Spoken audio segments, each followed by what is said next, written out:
कुबेरेश्वर महादेव की जय। कुबेरेश्वर महादेव की जय। हर हर महादेव, हर हर महादेव, हर हर महादेव। काशी विश्वनाथ ओगड़दानी त्रिकालदर्शी कैलाशी अविनाशी भगवान शिव, जिनकी पुनीत पावन पवित्र शिव महापुराण की कथा बैसाख के इस पवित्र महीने में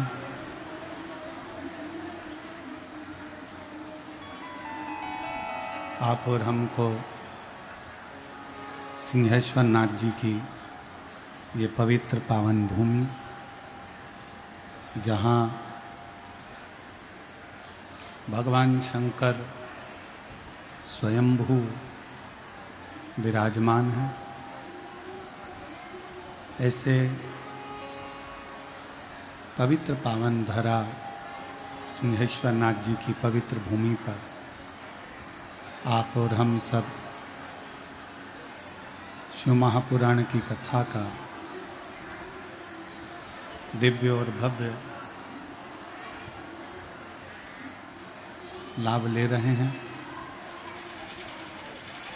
कथा मंडप में विराजमान सभी संत, साधु, गुरुजन, तपस्वी जन, साधक, उपासक, ब्राह्मण जन के चरणों को नमन करते हुए कथा के मुख्य यजमान के रूप में स्वयं बाबा सिंहेश्वर नाथ, मैया पार्वती, गौरी शंकर समिति इस पवित्र कथा का लाभ दिला रहे हैं। कथा मंडप में विराजमान सभी यजमान परिवार, जिनके अथक प्रयास से ये पवित्र पावन शिव महापुराण की कथा आप और हम श्रवण कर रहे हैं। एक बार यजमान परिवार के लिए जोरदार ताली बजाकर स्वागत, वंदन, अभिनंदन, जिन्होंने इस पवित्र कथा का लाभ आप और हमको दिया।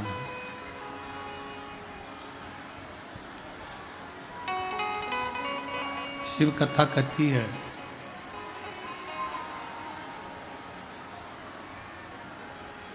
हो सकता है कोई पूर्व का हमारा पुण्य एकत्रित हो जाए, हो सकता है आज के समय का हमारा कोई पुण्य प्रकट हो जाए, जिसके बल पर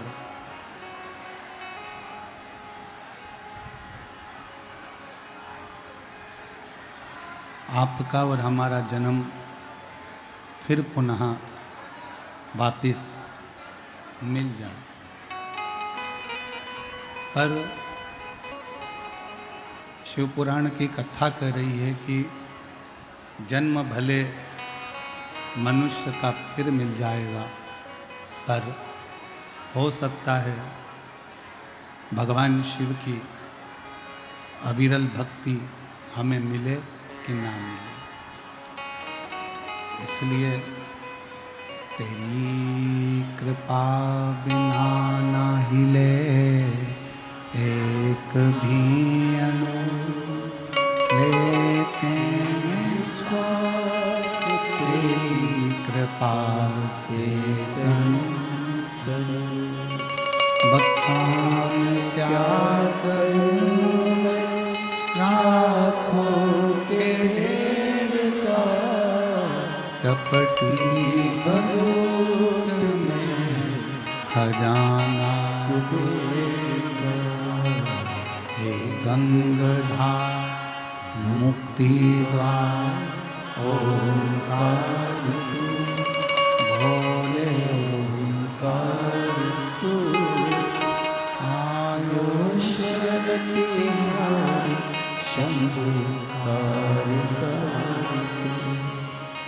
बखान क्या करूं मैं राहों के ढेर का, तकलीफ में खजाना कुबेर का। गंगाधार मुक्ति का ओंकार तू, ओंकार तू, आयो शरण तिहारी शंभु तारिका। हो सकता है मानव का जन्म पुनः फिर मिल जाए, पर यदि मनुष्य का जन्म मिल भी गया, मानव का शरीर वापिस मिल भी गया और इस मानव के शरीर को प्राप्त कर कर हम शिव भक्ति को कर ना पाए, हम शिव भक्ति को धारण ना कर पाए, तो फिर इस मनुष्य शरीर का मतलब ही क्या हुआ?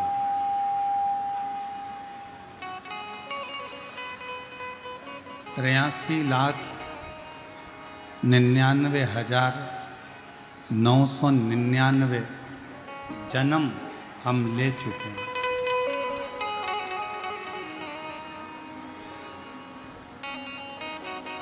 और 83,99,999 जन्म लेने के बाद ये 84,00,000वें नंबर का जन्म है आपका और हमारा, ये मनुष्य देह का।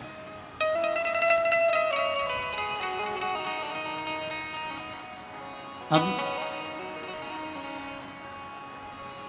ये 84,00,000वें नंबर का जो जन्म है मनुष्य का, मानव का शरीर, इसको वापिस गंवा देना, इसको वापिस बेकार कर देना, ये श्रेष्ठता नहीं है।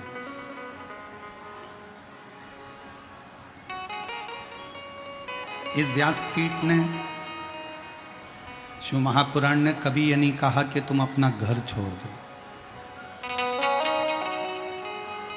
शिव महापुराण ने यह कभी नहीं कहा कि तुम अपना परिवार छोड़ दो, क्योंकि भगवान शंकर अपने पूरे परिवार के साथ निवास करते हैं। तो शिवजी कभी ये प्रेरणा नहीं देते कि आप अपना घर छोड़ो, कि परिवार छोड़ो, कि कुटुंब छोड़ो, कि रिश्ते छोड़ो, कि नाते छोड़ो। ये शंकर भगवान नहीं करते, ये शिवजी नहीं करते। इस व्यासपीठ ने कभी आपसे नहीं कहा कि आप अपना घर छोड़ दीजिए, परिवार छोड़ दीजिए, कुटुंब छोड़ दीजिए, रिश्ते छोड़ दीजिए, नाते छोड़ दीजिए, अपने परिवार को छोड़ दीजिए। नहीं, सबके साथ रहो। सास ससुर की सेवा मिली है, उसको करो। घर के बुजुर्गों की सेवा मिली है, उसको करो। पति की सेवा मिली है, उसको करो। बच्चों की सेवा मिली है, उसको करो।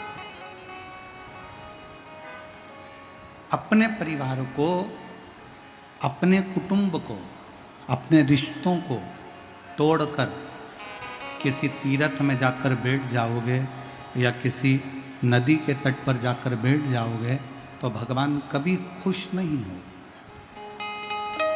भगवान शंकर की कथा कहती है कि मैं अपनी धर्मपत्नी पार्वती के साथ हूँ, मैं अपने बेटे गणेश जी कार्तिकेय के साथ हूँ, मैं अपनी बच्चियाँ जया, विषहरा, शामली बारी, दौतली, देव, अशोक सुंदरी के साथ हूँ, मैं अपने नंदी के साथ हूँ, मैं अपने पूरे परिवार के साथ हूँ। तो शंकर कहते हैं कि तुम भी अपने पूरे परिवार के साथ रहो और भगवान की भक्ति में लगे रहो। एक न एक दिन मेरा दर्शन जरूर, एक न एक दिन मेरा दर्शन जरूर।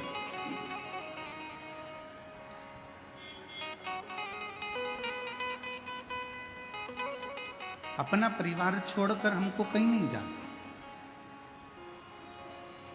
अपना घर छोड़कर अपन को कभी नहीं जाना। और हम तो कई बार शिव महापुराण की कथा में, मेरी जीजियों ने अगर कथा सुनी होगी और मेरे जीजा यदि कथा को श्रवण करे होंगे, तो हमने शिव पुराण की कथा में कई बार कहा, अगर तुम्हारे पति तुमको मना करें कि कथा में मत जाओ तो मत जाओ। घर के लोग राजी हो ना तो कथा में, परिवार के लोग राजी हों तो कथा में। विश्वास जब हृदय में विराजमान होता है तो शंकर स्वयं करुणा करने के लिए आपके सामने प्रकट होता है।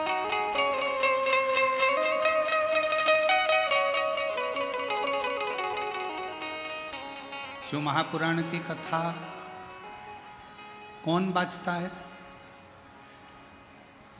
ईश्वर जी और गोरा जी। तो ईश्वर जी गोरा जी कौन? शंकर और पार्वती। जम के बोलो कौन?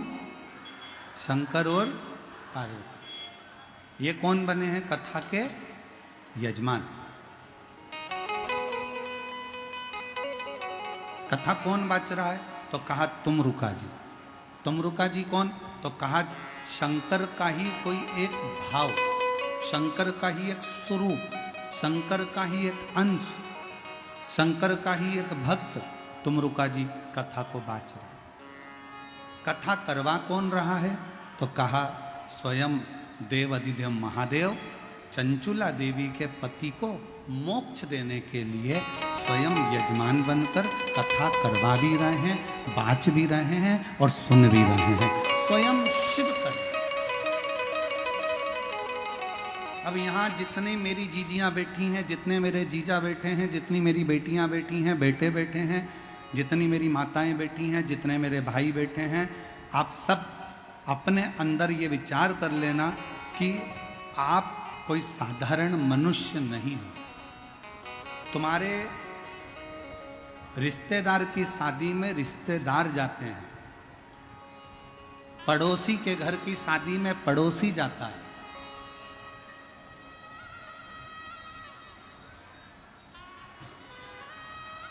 किसी के यहां से पत्रिका नहीं आई और तुम उसके घर के शादी में चले जाओगे क्या?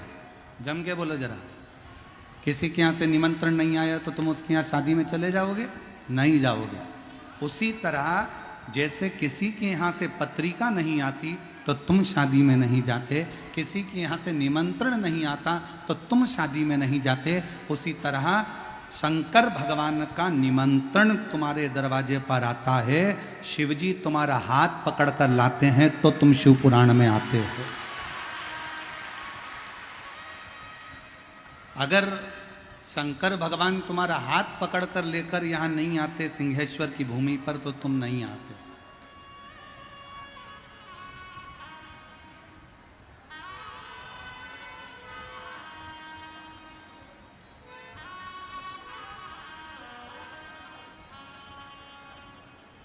वो सिंहेश्वर नाथ ने तुमको बुलाया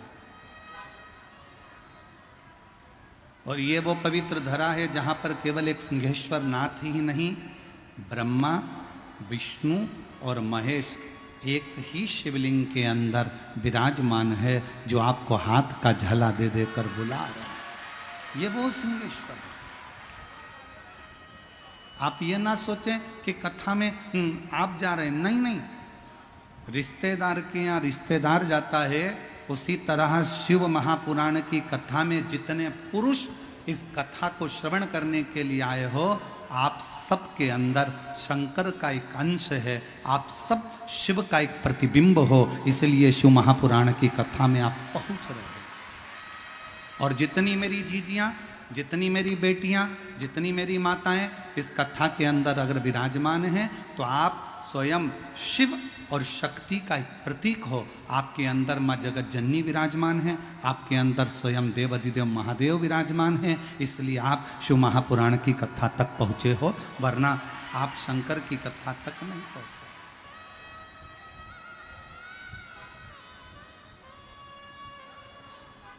शिव रूपी श्वास,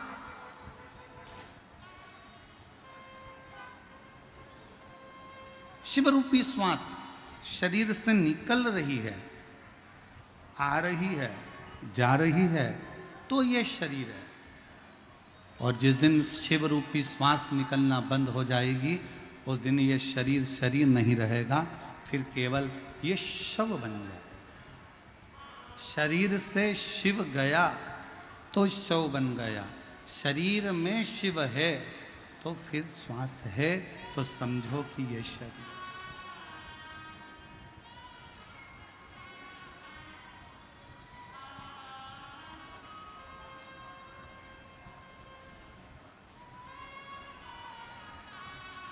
और खाली न जाता कोई दर से तुम्हारे, खाली न जाता कोई दर से तुम्हारे। मैं भी खड़ी हूँ नन्ही बाहें पसार, अपने हृदय लगा लो, गिरा जा रहा हूँ, उठा लो। भोले अपने दर से अब तो ना टालो, गिरी जा रही हूँ,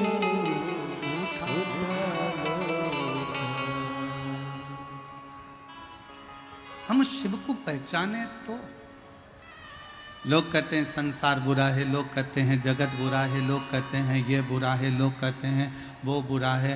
हम कहते हैं आप अच्छे बन जाओ तो पूरा जगत आपको अच्छा दिखने लगेगा। आपके अंदर शिव होगा तो पूरा संसार शिवमय नजर आए।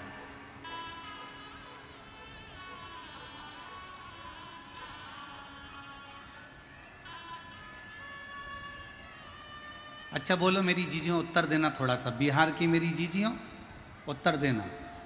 छोटी सी कन्या में देवी का दर्शन करते हो कि नहीं करते हो? जम के बोलो, करते हो। नवरात्रि में कन्या भोज कराते हो, कन्या का पूजन करते हो, ठीक है। अब छोटी सी कन्या में तुमने देवी का दर्शन किया,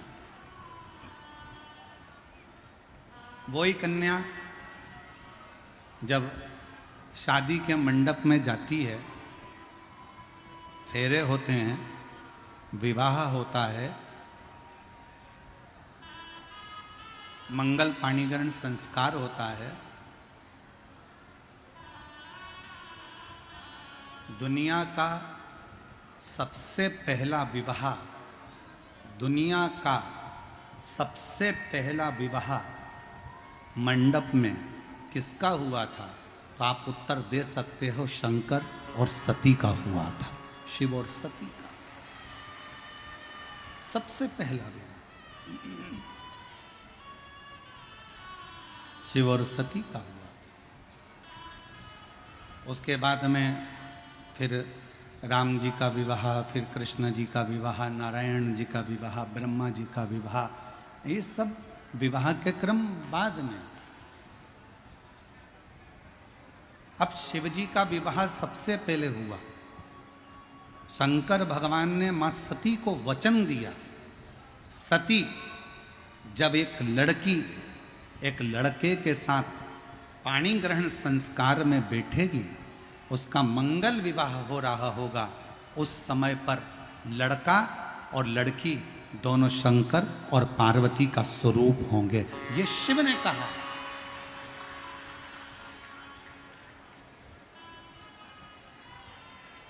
आपके यहाँ का हमको नहीं मालूम बिहार का, पर हमारे यहाँ ऐसा नियम है, लड़की को अगर हल्दी लग जाती है तो घर की माँ फिर उससे काम नहीं कराती है। तुम्हारे यहाँ है क्या ऐसा नियम?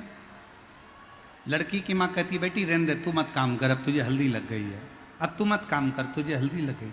लड़के को अगर हल्दी लग जाती है तो कह देते हैं तुझे हल्दी लग गई, अब तुम बाजार मत जाओ, तुम ये काम करने मत जाओ, तुम पत्रिका बांटने मत जाओ, तुम ये सामान लेने मत जाओ, तुम्हें हल्दी लग गई।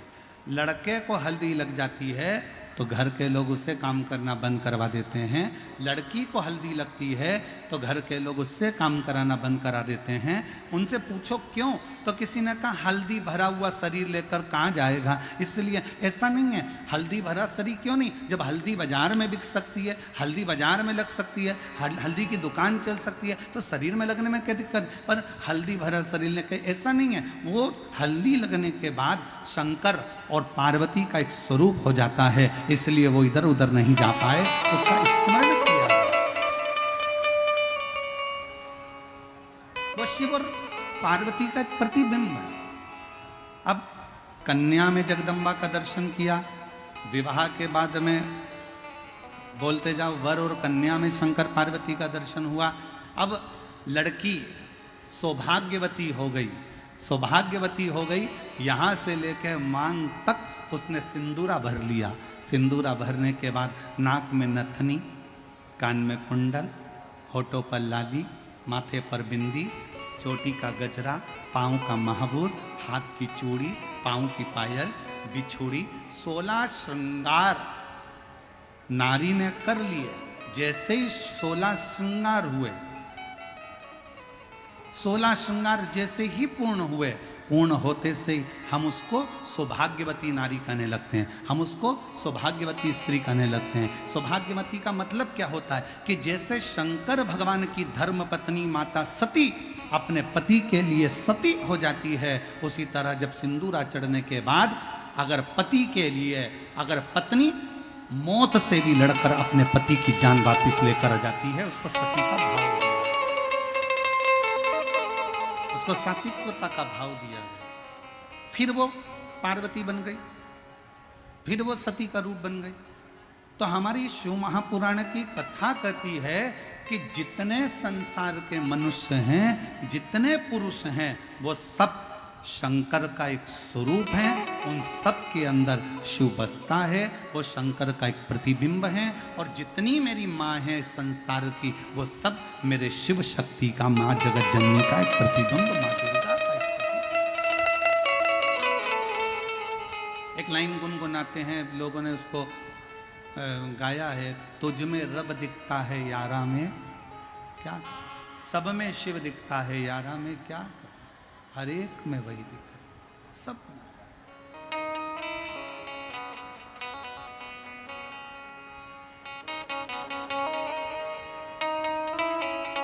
में वही है। ऐसा कोई स्थान नहीं जहां पर वो नहीं। वो कहते हैं ना, पीते शराब हैं और कहते हैं नशा खराब है। पीते शराब हैं और कहते हैं नशा खराब है। खुद कुछ नहीं करना चाहते और कहते हैं किस्मत खराब है। हर एक व्यक्ति का यही मांजरा है, हर एक व्यक्ति का यही मांजरा है। खुद अच्छा देखता नहीं और कहता है जमाना खराब है।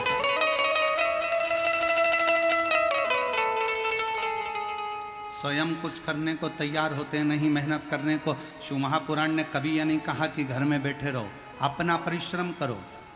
बच्चे को अगर बेलपत्र चढ़ाने का बोलो, बच्चों को अगर शहद की बेलपत्र लगाने का बोलो, तो ये बात भी बोलो कि सियोर वाला महाराज अपनी प्रत्येक कथा में कहता है कि अपनी पढ़ाई को 4 गुना बढ़ाना है, अपनी एजुकेशन को 4 गुना बढ़ाना है, अपने अध्ययन को 4 गुना बढ़ाना है, अपने परिश्रम को 4 गुना बढ़ाना है।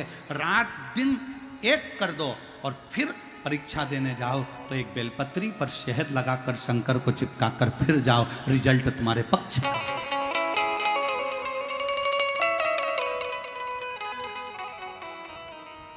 अब दुनिया के लोग तो आधी बात बताते नहीं कि मिश्रा जी ने कहा है बेलपत्री पर शहद लगाओ, पर उन्होंने, मिश्रा जी ने जो कहा कि मेहनत भी तो करो, परिश्रम भी तो करो।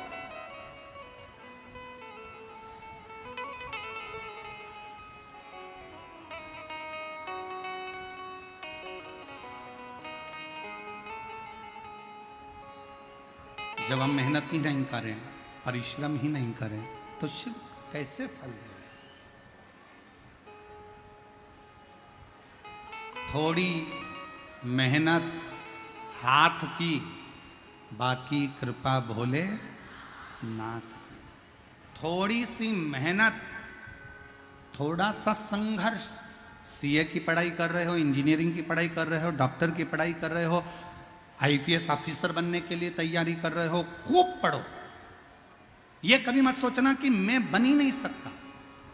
दुनिया की ऐसी कोई कुर्सी नहीं, कोई सिंहासन नहीं जिस पे तुम नहीं बैठ सकते। बस तुम्हारे अंदर का जुनून जागना चाहिए और तुम्हारे अंदर का विश्वास जागना चाहिए। उस सिंहासन पर तुम बैठ कर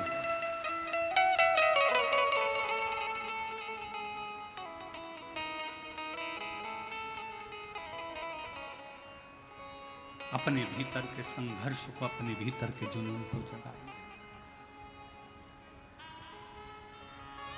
कौन कहता है भगवान आते नहीं, द्रौपदी की तरह तुम। कौन कहता है भगवान खाते नहीं, बैर शबरी की तरह तुम खिलाते नहीं। कौन कहता है भगवान सोते नहीं, माँ यशोदा की तरह तुम सुलाते।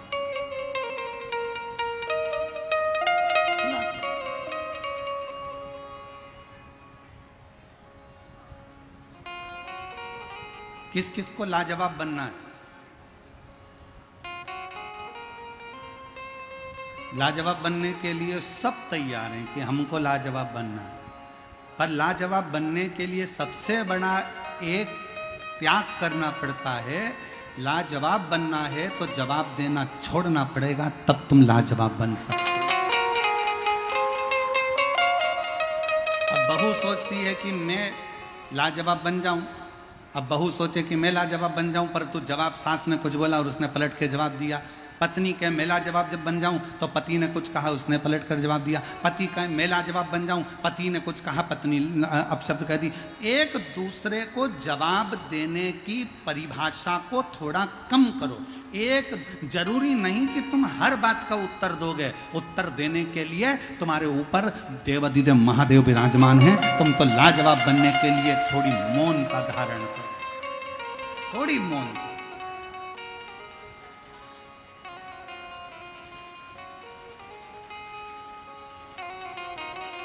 धनु राजा के 2 पुत्र थे।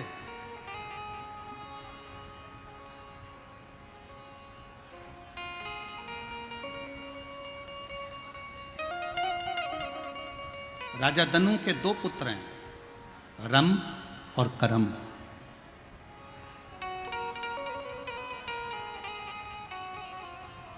दोनों तप करने गए, तपस्या में लीन होने गए, और इनके घर में औलाद नहीं थी। रंभ के घर में भी औलाद नहीं थी और करम्ब के घर में भी औलाद नहीं। दोनों के घर संतान नहीं। दोनों तप करने चले गए।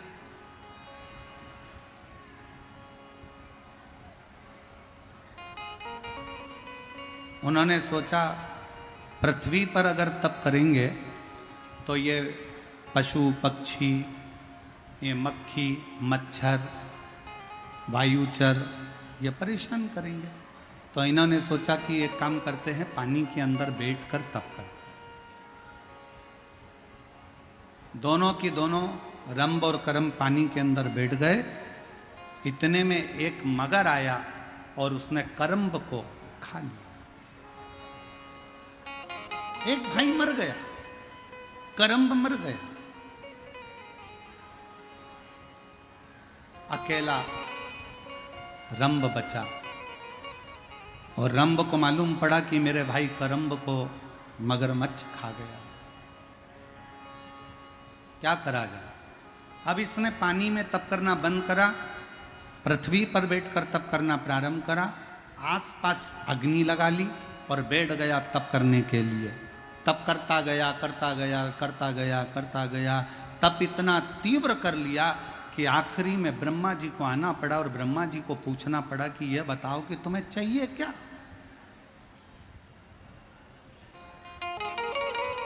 जब आप प्रतिदिन रोज शिव के मंदिर में जाकर 1 लोटा जल चढ़ाते रहोगे, रोज शंकर के मंदिर का चढ़ा हुआ जल आचमन करते रहोगे, रोज शंकर के मंदिर में झाड़ू और पोछा लगाते रहोगे, किसी के घर में कोई व्यक्ति रोज काम करे, उससे तनख्वाह की कोई बात नहीं।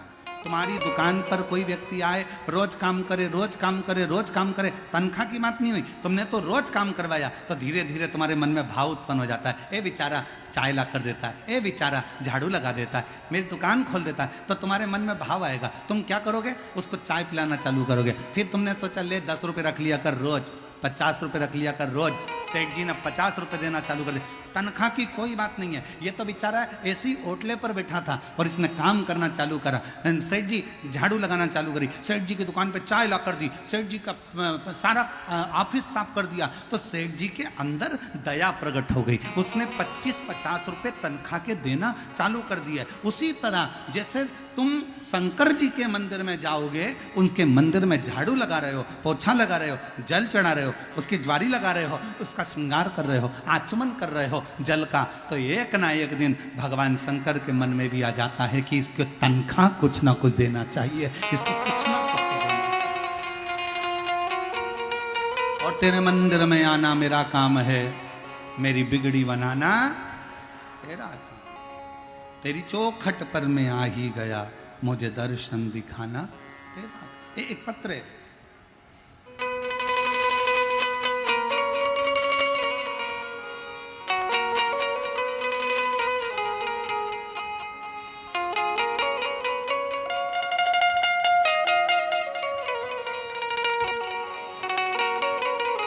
नम्रता सिंह,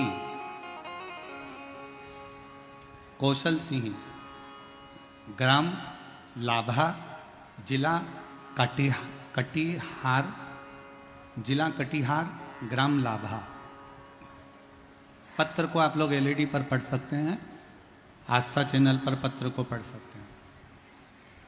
नम्रता सिंह, कौशल किशोर सिंह, ग्राम लाभा, जिला कटिहार से हैं। कहीं बैठे हों और बच्चा आया हो साथ में तो उसको ला सकते हैं। मेरी शादी 2015 में हुई, मेरा पहला पुत्र 2016 में हुआ। जन्म के होते से ही उसके दिल में छेद था, उसके दिल में छेद था। डॉक्टरों को दिखाने के पश्चात 1 महीने का दवाई दिया और उन्होंने बोला इसे खाकर अगर कोई सुधार नहीं आया तो ऑपरेशन करना होगा। उसका इलाज कलकत्ता के रविंद्रनाथ टैगोर अस्पताल में चल रहा था। मैं बाबा की कृपा का क्या बखान करूं गुरुदेव, बाबा से क्या बोलूं। दवाई लेते लेते लेते लेते 2016-17 ऐसे निकलते चले गए पर ठीक नहीं हुआ, उसका दिल का छेद भराया नहीं।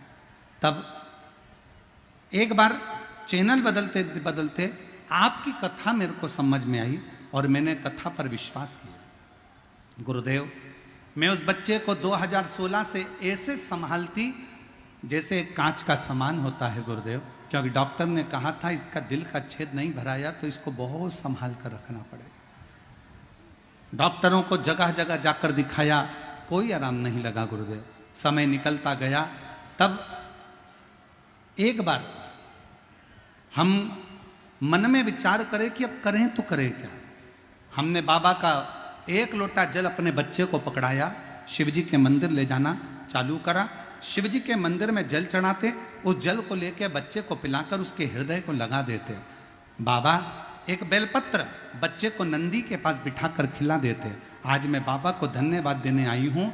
दूसरी बार जब हम वापिस कलकत्ता के हॉस्पिटल में दिखाने के लिए पहुँचे तो डॉक्टरों ने कह दिया अब तुम्हारे बेटे का जो दिल में छेद था वो भरा गया है, ऑपरेशन की जरूरत नहीं है, ऑपरेशन की जरूरत नहीं है। आज मेरा बेटा पूर्ण तरह से स्वस्थ हो गया गुरुदेव। हम बाबा को पंडाल में कथा सुनाने के लिए लेकर आए हैं और यहाँ प्रणाम करने के लिए आए हैं। और तेरी कृपा का क्या है भरोसा, कब किस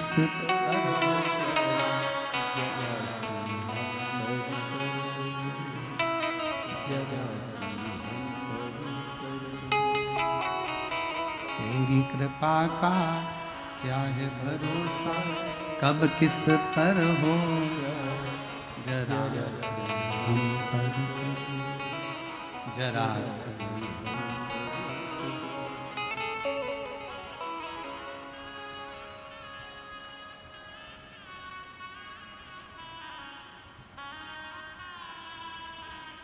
सबका कल्याण।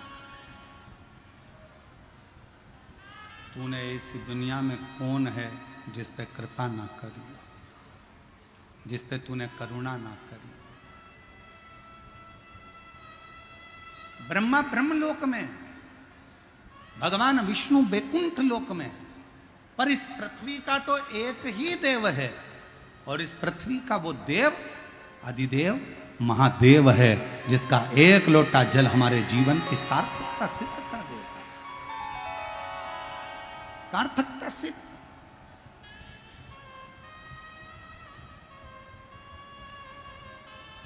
आज सोशल मीडिया पर एक वीडियो किसी ने भेजी थी।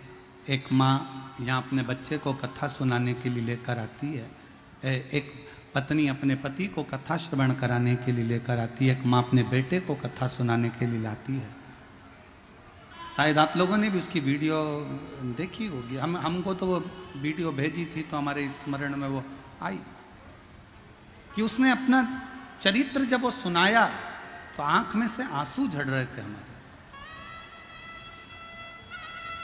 कि शिव कितना दयालु है, शिव कितना करुणा सागर है।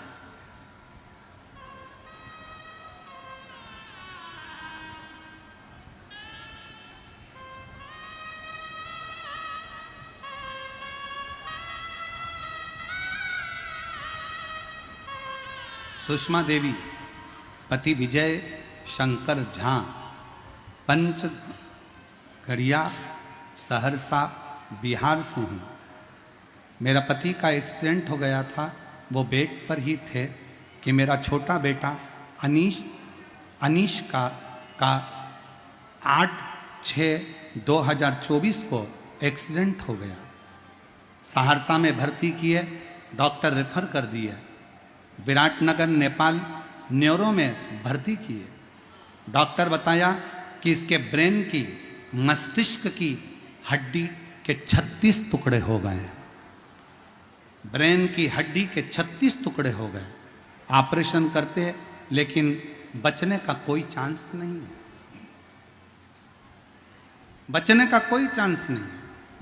4 लाख रुपया जमा करने का डॉक्टर बोल दिए। गुरुजी मेरे पास रुपया नहीं था। हम उसी समय पर श्री शिवाय नमस्तुभ्यम का जाप कर रहे थे, रो रहे थे। उसी वक्त एक लड़का मेरे पास आया, गुरुदेव आपने कहा था कि श्री शिवाय नमस्तुभ्यम में वो बल है, आप जब याद करोगे तब शंकर को तुम्हारे पास में आना ही पड़ेगा। 108 दबाने पर एम्बुलेंस आती है, हेलीपैड देखकर हेलीकॉप्टर आता है, स्टेशन देखकर रेल रुकती है, बस स्टॉप देखकर बस रुकती है। उसी तरह श्री शिवाय नमस्तुभ्यम बोलने पर शंकर दौड़ कर आता। शिवा गुरुदेव, मैंने श्री शिवाय नमस्तुभ्यम बोलना जाप चालू करा, जाप करती रही। उसी वक्त एक लड़का मेरे पास आया, बोला आंटी आप क्यों रोती हो? मैं सारा बात बताया। बोले मेरे बेटा अब महादेव के ऊपर है, बाबा जो करे गुरुदेव। लड़का को 4 लाख रुपए का डॉक्टर बोला है ऑपरेशन के लिए। बच्चा सुना और गुरुजी उसी समय पर वो बच्चा गया, ना जाने कहाँ से आया। उसने कहा आप चिंता मत करो, बेटे का ऑपरेशन आपका होगा। और उस लड़के ने जाकर कब 4 लाख रुपए जमा कर दिए और 4 लाख जमा कर कर मेरे बेटे का ऑपरेशन चालू हुआ। आईसीयू में लेकर गए, ऑपरेशन के लिए ऑपरेशन थिएटर में लेकर गए, टाँके लग गए, सब कुछ हो गया। 1 घंटा बाद डॉक्टर ने जवाब दिया कि ये लड़का खत्म हो गया, ये बच्चा खत्म हो गया। 1 घंटे बाद जवाब दिया कि ये बच्चा खत्म हो गया। अनिकेश को हम वहाँ से लेके बॉडी को अपने सहरसा के लिए आने लगे। रोते हुए बॉडी को लाए, घर पे अंतिम संस्कार की तैयारी हो गई। बांस आ गए, कपड़ा आ गया। बेटे को लेकर जब आ रहे थे तो हमने एम्बुलेंस वाले से कहा भैया 2 मिनट रोक दे। एकांतेश्वर महादेव एक पेड़ के नीचे शंकर का मंदिर था, और आप कहते हो कि एकांत में अगर कोई शिव का मंदिर मिले उस पे 1 लोटा जल चढ़ाकर प्रणाम कर कर जो दुविधा हो शिव से कहो। हमने मंदिर रुकवाया, बेटे की बॉडी छोड़ मंदिर में बोतल में जल था चढ़ाया, लाकर बेटे के शरीर पर लग दिया। वहीं पर एक बेलपत्र पड़ी थी, वो भी बेटे के पास में लाकर रख दी और बेटे को लेकर बॉडी को चल दिए। चलते चलते क्या हुआ कि अगला एक शंकर का मंदिर आया। उसी समय पर बेटे ने अपना उल्टा हाथ ऊपर कर दिया। बेटे ने अपना उल्टा हाथ ऊपर करा और अनिकेश का हाथ जैसे उठा दिया, तुरंत एम्बुलेंस सहरसा की तरफ मोड़ दिया। सहरसा में कोई डॉक्टर फिर नहीं लिया, भर्ती पटना गए, लेकिन वहीं भी पटना में जाकर भर्ती नहीं ले रहे थे। पैसा बेकार जाता ये बोल रहे थे। गुरुजी जबरदस्ती हम लोगों ने भर्ती करा। रोज मंदिर जाती, प्रणाम करती, 1 लोटा जल बाबा को चढ़ाती, और उसी बीच में मेरी देवरानी सीहोर गई, रुद्राक्ष लाई, जल चढ़ाकर बाबा का बेटे को लगाती। आज मेरा बेटा बाबा की कृपा से अंतिम संस्कार का सामान तो वापिस गया और मेरा बेटा आज वापिस गया।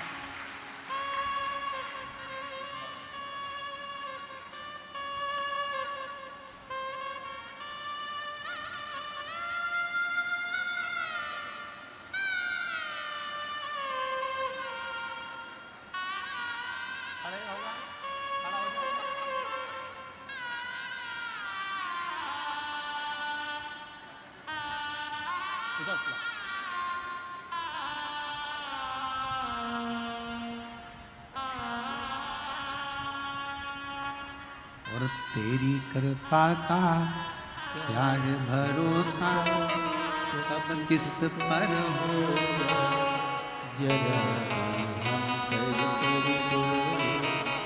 जरा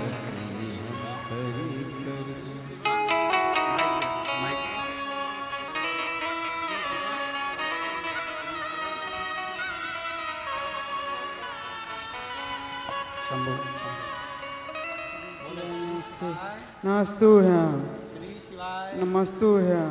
डॉक्टर ने कहा था ये कभी उठ नहीं पाएगा, बोल नहीं पाएगा, इसका शरीर काम नहीं करेगा, पर शिव की कृपा से इसकी आंखें भी चली गई थी।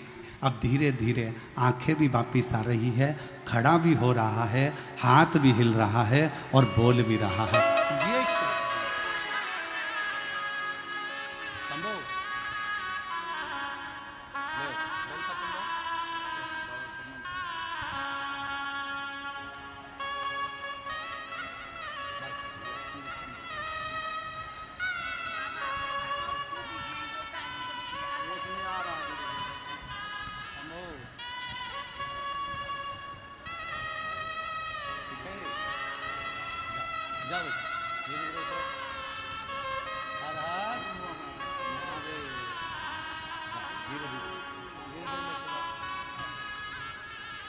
और खाली न जाता कोई दर से तुम्हारे, खाली न जाता कोई दर से तुम्हारे, मैं भी खड़ी हूँ नहीं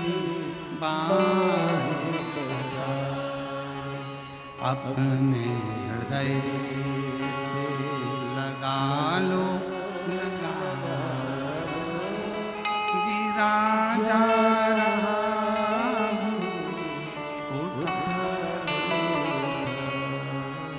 भोले अपने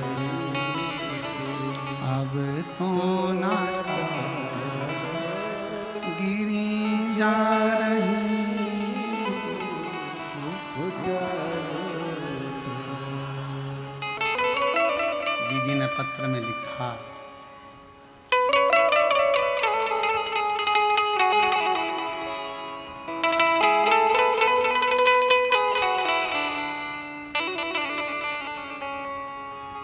पटना के डॉक्टर ने कह दिया था फालतू का खर्चा कर रहे हो, यह जीवित नहीं रहेगा।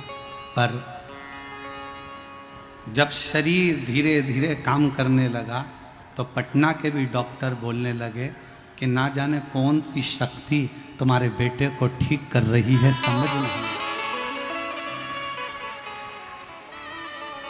कौन सी शक्ति।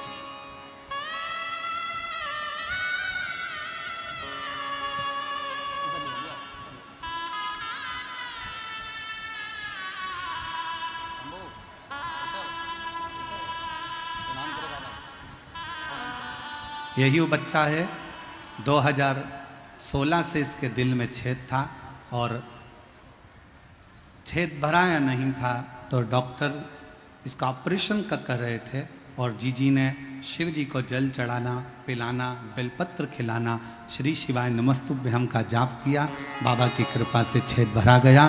कलकत्ता के डॉक्टरों ने कह दिया ठीक है।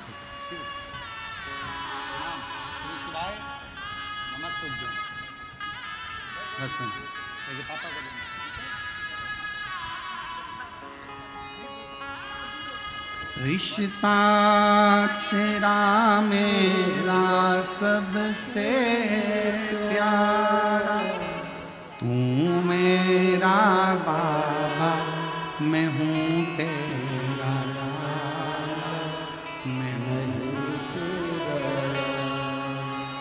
तू मेरा बाबा मैं हूँ तेरा लाला, मैं हूँ तेरा। उसका भरोसा जब आप मुख से श्री शिवाय नमस्तुभ्यम का उच्चारण करते हो, शिव तुम्हारे करीब में आता है, शंकर नजदीक। एक लड़का 3 साल से कोमा में पड़ा है।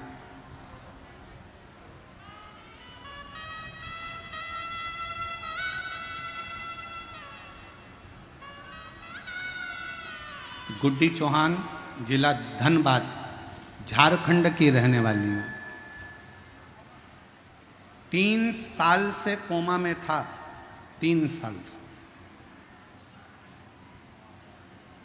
डॉक्टर ने कह दिया था केवल बॉडी है, सेवा करिए। 3 साल से कोमा में था। 2018 में एक्सीडेंट हुआ और 3 साल से कोमा में पड़ा रहा। डॉक्टरों ने जवाब दे दिया था, भगवान के भरोसे छोड़ दिया। एक दिन अचानक बाबा की ऐसी कृपा हुई, कथा सुनते सुनते टीवी पर आपकी कथा चल रही थी। हमको नहीं मालूम कि वो कथा हमारा बेटा भी सुन रहा है। वो कथा कानों में गई। जिसने 3 साल तक अपने हाथ की एक उंगली नहीं उठाई, जिसने 3 साल अपनी आँखों को नहीं नटेरा, उसने आज कथा सुनते सुनते, जैसे ही आप श्री शिवाय नमस्तुभ्यम कह रहे थे, उसी समय पर मेरे बच्चे ने अपना हाथ उठाया, उंगली उठाई। हमारा भरोसा जागृत हो गया कि मेरा बेटा अब जाग सकता है। गुरुदेव, मेरी बहन सीहोर गई, वहाँ से कंकड़ शंकर पूजन किया, वहाँ से एक कंकड़ मुझे लाकर दिया। जसपुर की कथा सुनी और मुझे बोली, दीदी पर बाबा पर भरोसा रखना, शंकर कंकर का जल चढ़ाकर इसको जरूर देना। बाबा की ऐसी कृपा हुई गुरुदेव, अब मेरा बेटा हाथ उठाते उठाते अब बेटे का बायां अंग पूरा उठने लगा और पैर भी उठाने लगा और वो धीरे धीरे कोमा से बाहर आया। मैं बाबा को यहाँ प्रणाम करने के लिए आई हूँ।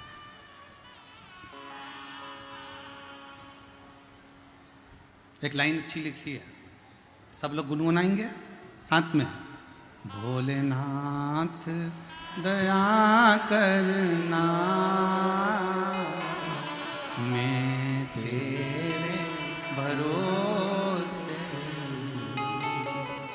मेरे बाबा दया करना, मैं तेरे भरोसे। घर के भरोसे हूँ, ना परिवार के भरोसे हूँ, ना घर के भरोसे हूँ, ना परिवार के भरोसे हूँ। मेरे बाबा दया करना, मैं तेरे भरोसे हूँ। सिंहेश्वर नाथ दया करना, मैं तेरे भरोसे हूँ। हम उसके आश्रित हैं, उसके आश्रित।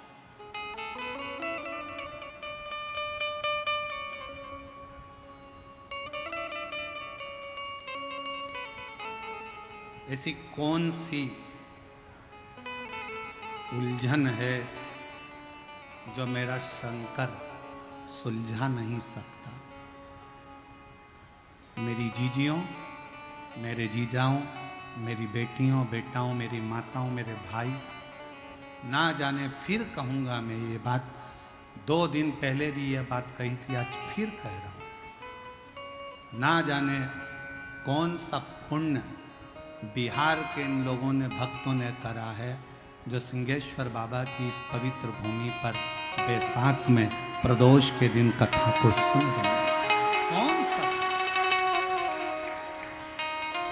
और दिल लूट लिया सिंहेश्वर के निवासियों ने।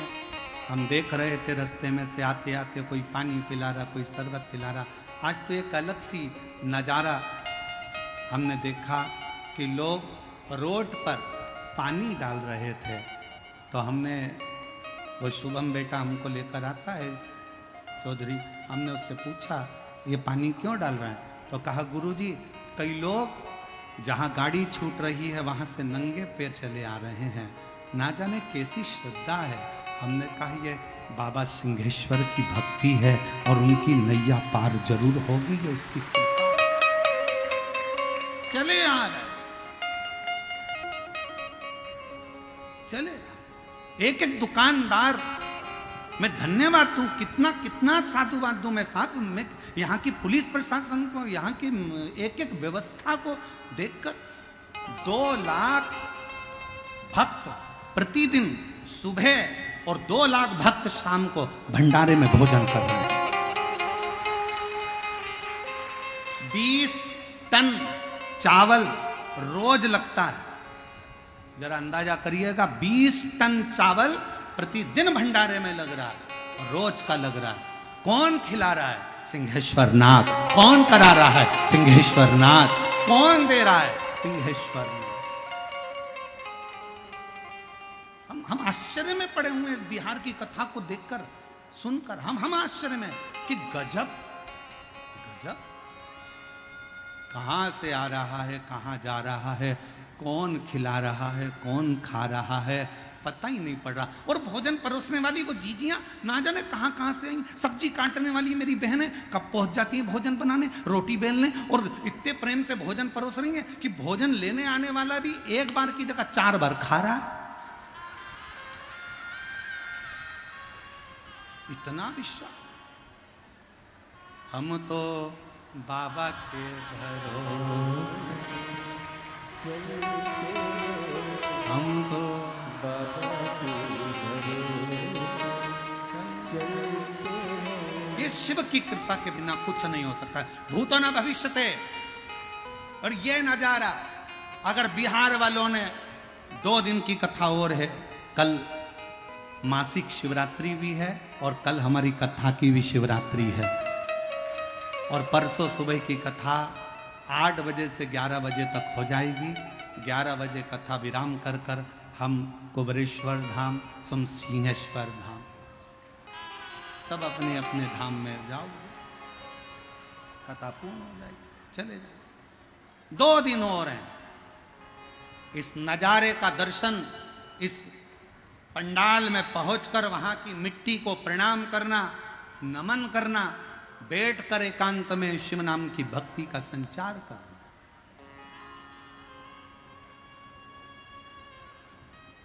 जो दिन में नहीं आ सकते वो रात्रि में आकर बैठ कर 2 मिनट श्री शिवाय नमस्तुभ्यम प्रणाम करो, भजन करो, कीर्तन करो, बाबा की भक्ति करो। जाओ। क्या इतने शिव भक्त की पंडाल जितना बड़ा आप लोगों ने मेला ग्राउंड करा, पूरा मेला ग्राउंड भक्तों से भरा पड़ा है, रोड उन भक्तों से भरी पड़ी हुई है, दुकानें भक्तों से भरी पड़ी हुई है, कहीं जगह नहीं है पांव रखने की।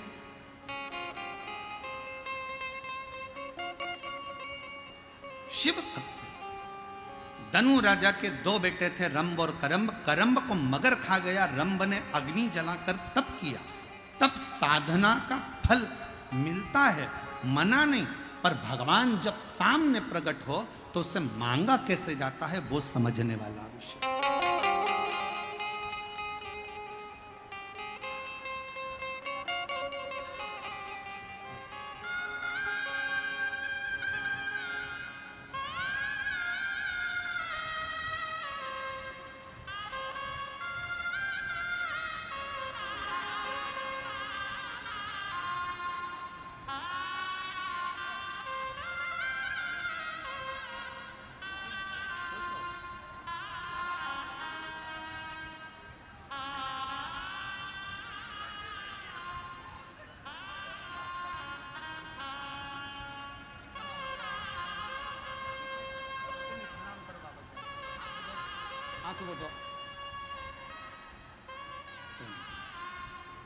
अरे तेरा ही दिया मैंने खाया पिया, तेरा शुक्रिया, तेरा शुक्रिया। रंब ने तप किया, चारों तरफ से अग्नि लगा ली, बैठ गए।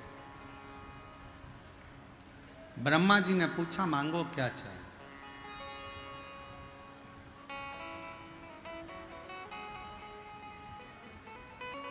भगवान से मांगने के लिए भी तुमको सोचना पड़ेगा 50 बार, विचार करना पड़ेगा। कभी कभी भगवान देने को तैयार हो जाता है पर हम मांग ही नहीं पाते। एक सेठ सेठानी मंदिर में जल चढ़ाने गए, साथ में अपने पोते को भी ले गए। लोटा था एक, पति के पहले मैं चढ़ाऊं, पत्नी के पहले मैं चढ़ाऊं, पोता के पहले मैं चढ़ाऊं। लोटा शंकर जी के ऊपर, वो इधर खींचे वो उधर खींचे, शंकर जी के ऊपर ही लोटा धड़ से गिर गया।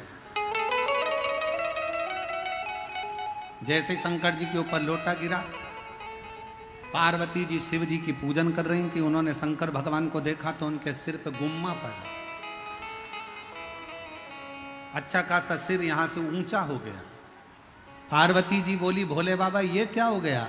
शंकर भगवान बोले एक पति पत्नी जल चढ़ाने के लिए झगड़ा कर लिए, पोता भी झगड़ा कर लिया, लोटा मेरे सिर पे गिर गया। पार्वती जी ने कहा इतनी सच्ची भक्ति कि लोटा गिरा शिवलिंग पे और गुम्मा पड़ गया शंकर को। पार्वती जी बोली अब भी की अब भी जाओ और उनको वर देकर आओ। शंकर भगवान बोले ऐसा कोई होता है क्या? एक तो उन्हें लोटे की मार दी, ऊपर से क्या वर देकर आ? कुछ भी हो पर तू वर तो देकर आ। शंकर भगवान पार्वती के कहने पर पहुंच गए। शिव जी ने कहा मांगो तुम्हें क्या चाहिए। सेठ जी ने पूछा तुम कौन? शंकर जी। पहले तो कभी नहीं आए। भगवान बोले ऐसा लोटा भी कभी नहीं पड़ा, पड़ा तो आना तो पड़े। मांगो तुम्हें क्या चाहिए।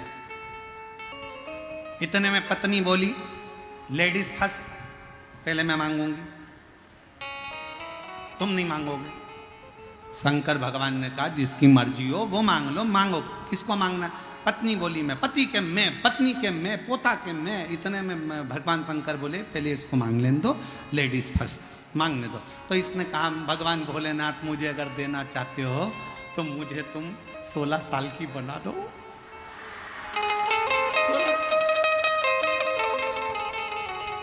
अब शिव जी ने उसको 16 साल की बना दी, बड़ी सुंदर बन गई, बड़ी सुंदर। अब 16 साल की बन के वो अपने लहंगे को ऐसे ऐसे हिला के और बुढ़े को चिढ़ाए, पति को, और खूब चिढ़ाए और चिल्लाती जाए, डोकरा ए बुढ़े, पति को चिढ़ा। अब शंकर जी ने कहा तुम्हारी बारी, मांगो तुम्हें क्या चाहिए। सेठ जी ने सोचा, बताओ कितनी इतरा, ये भी रुक जा। शंकर जी ने कहा मांग तुझे क्या चाहिए। कि भोलेनाथ इसको कुतिया बना दो, इसको बनाओ तुम कुतिया। शिव जी ने कहा तथास्तु। अब पति बोला और मटक ले और डोल। अब आई पोते की बारी। पोते से कहा, शंकर जी ने कहा तुम मांगो तुम्हें क्या चाहिए। समझदार था पोता। पोते ने कहा बाबा देना चाहते हो तो ये पहले जैसे थे हमको वैसा ही कर दो, कुछ नहीं चाहिए, कुछ नहीं, हम जैसे थे वैसा। मांगने के लिए समझदारी बहुत ज्यादा जरूरी है। लोग मंदिर में जाते हैं तो दूसरे के लिए कहते हैं, पड़ोस वाली ने ऐसा कर दिया, भोलेनाथ जरा देख लेना उसको। अब शंकर जी उस जगह पर अगर हैं तो तुम अपने लिए मांगना,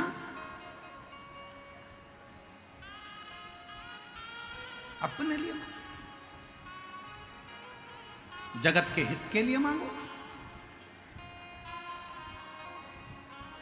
रोती रोती बोली उस मेरी देवरानी ने मेरा बुरा करा है, भगवान उसका बुरा कर देना। नहीं नहीं, भगवान से कहना भोलेनाथ सबका भला करना। मैं जानती हूं तेरी लाठी में आवाज नहीं है, पर तू कृपा सब पर करना बाबा, मेरी भी झोली भरना और दुनिया की भी झोली भरना। सर्वे भवन्तु सर्वे। क्यों किसी के लिए कुछ मांगना। एक बात बहुत पुरानी है पर स्मरण वाली है कि हम दुनिया का जब बुरा चाहते हैं तो सबसे पहले बुरा हमारा अपना